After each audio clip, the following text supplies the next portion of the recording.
Hi everyone, I'm Tim and you're watching The Man Who Planted Potatoes. And I'm still wearing my pyjamas, because I can. Spuds update, potatoes first. They are growing really well. This is kind of the boring bit now. Now you just have to water them day after day after day after day. And then one day in the week it'll rain and you'll be like, oh, the sweet release of freedom. And you have to keep earthing them once every week or so. Funnily enough, in most gardening shows, this is the bit that the highly paid production team cuts out. And then the shallots. Oh, my sweet shallots. They're growing brilliantly too, except for one. The other day, I don't know what happened. Maybe it was the wind, maybe it was me when I was watering them, but one of the stems has snapped.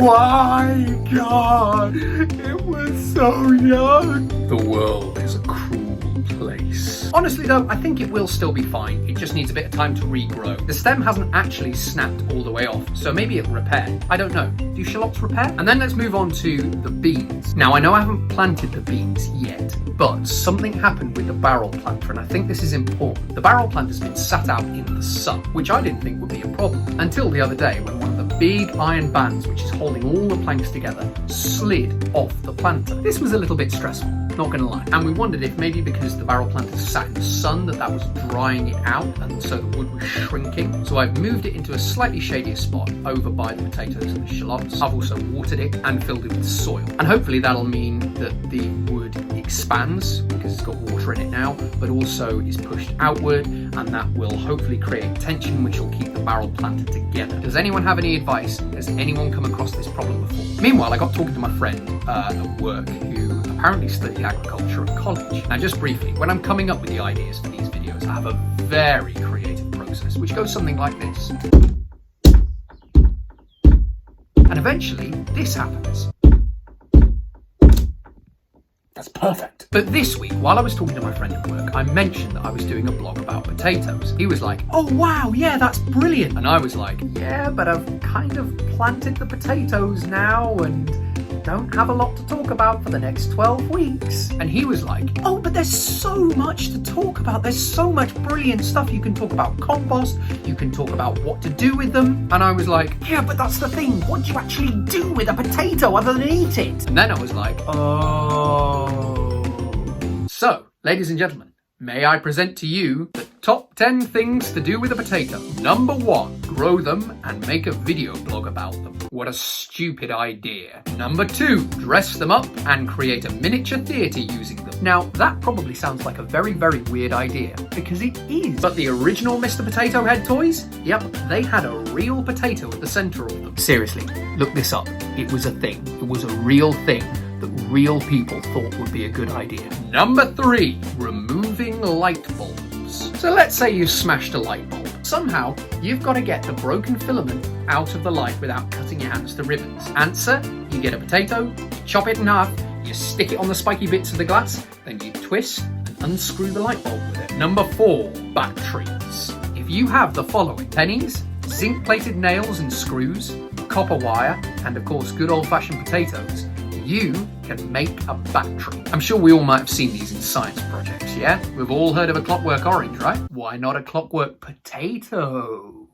Number 5, polishing silverware. I know what you're thinking. How do I clean all the silverware I just have lying around? Well, if you boil up a load of potatoes, take them out of the potato water, then put your silverware into the potato water and leave them for an hour, you just remove them and then dry them to take the tarnish off. Number 6, developing photos. Yeah, this one's kind of left field, but apparently the old method of developing photos uses potato starch. Number 7, a plastic replacement. That's right, you can make a single-use plastic replacement from potatoes. How effective it is, I don't know.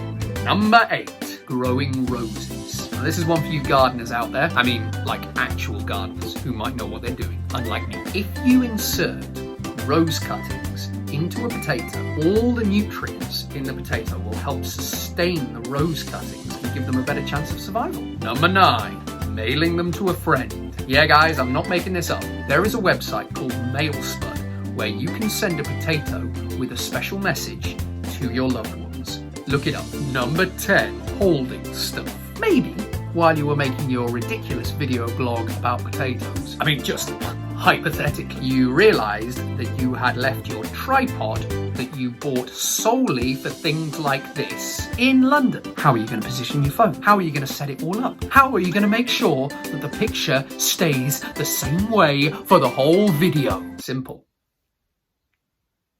You use a potato. So that was 10 crazy uses for a potato.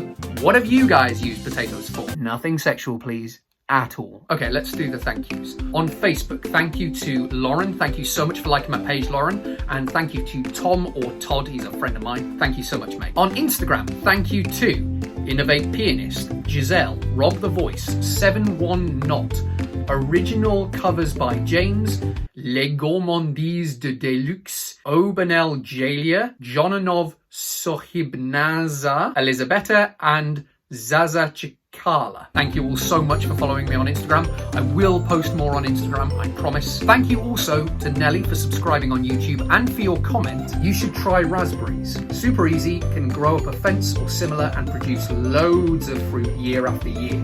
Thank you so much, Nelly, because you have come up with the idea for this week's indoor top tips. No, that's bad. No, that's not. No, absolutely not. No.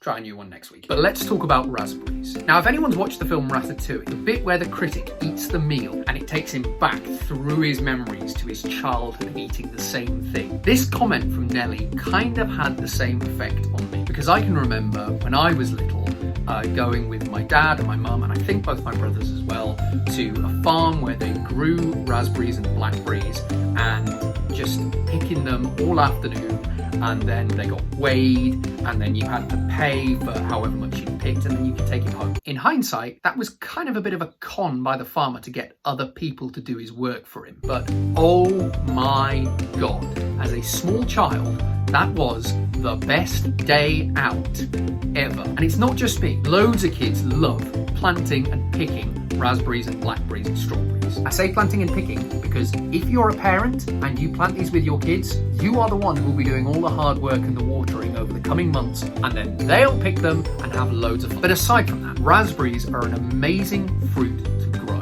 Why? This guy. Raspberries can self-pollinate, but around 90 to 95% of pollination in raspberries happens due to bees. So by planting raspberries, you are helping the endangered bee populations. And I'm sure you don't need me to tell you that bees are having a bit of a hard time now, but this is something you can do in your own home to help bee populations. And just a side note, I'm not actually sure how it beat trees for this title, but if you believe social media, the honeybee was recently declared the most important species on the planet. So yeah, seriously good. In terms of growing raspberries, there's two basic varieties. Summer fruiting raspberries. These grow on canes which are a couple of years old, which are apparently called flora canes. Then there's autumn fruiting varieties which grow on new canes, and they're called primer canes. I'm going to try to avoid using the word cane too much because there's so many meanings of the word cane. Firstly, there's the cane which is sometimes the stem of the raspberry plant. Then there's the cane which sometimes you put in the ground to support the raspberry plant. Then if your name is Cane, or if you have a friend called Cane, which I do, then you have a third cane in your life. Then there's the cane which you beat yourself around the head with because you're so sick of hearing the word cane. Now in general, summer fruiting varieties are a bit sturdier.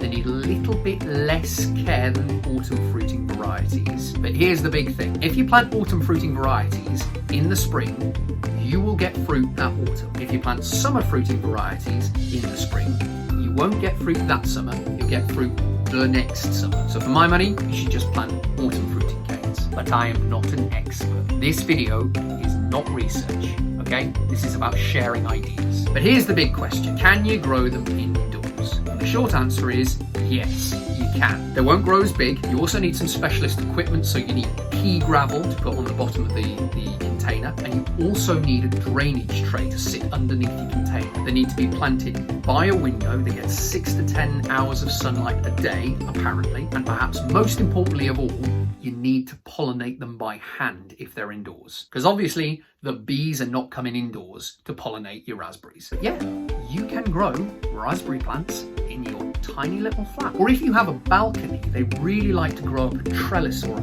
fence. So that might be something. You could put a trellis on your balcony wall and grow them up that. And that is probably the best situation environmentally. So you're creating a little stopover point for bees on your balcony. Other cool things about raspberries. One is they come back year after year if you plant them right. Maybe something to think about. And also you plant them in kind of November to March. So sadly, thank you so much for the idea, Nelly, but I can't do them now. Why, Nelly? Why didn't you tell me earlier? I could have planted them. Have any of you grown raspberries in your back gardens? Is it as fun as I remember it? Is it as easy as it looks? If you have answers or questions or ideas you want to share about any of this, please comment below. Please follow me on Facebook and Twitter and Instagram. On Facebook and Twitter, I am @manplanted, and on Instagram, I am simply the man who planted potatoes. And please, please, please like and subscribe down below if you enjoyed this video. Thank you so much, guys. Your support really, really helps, and I'll see you all soon.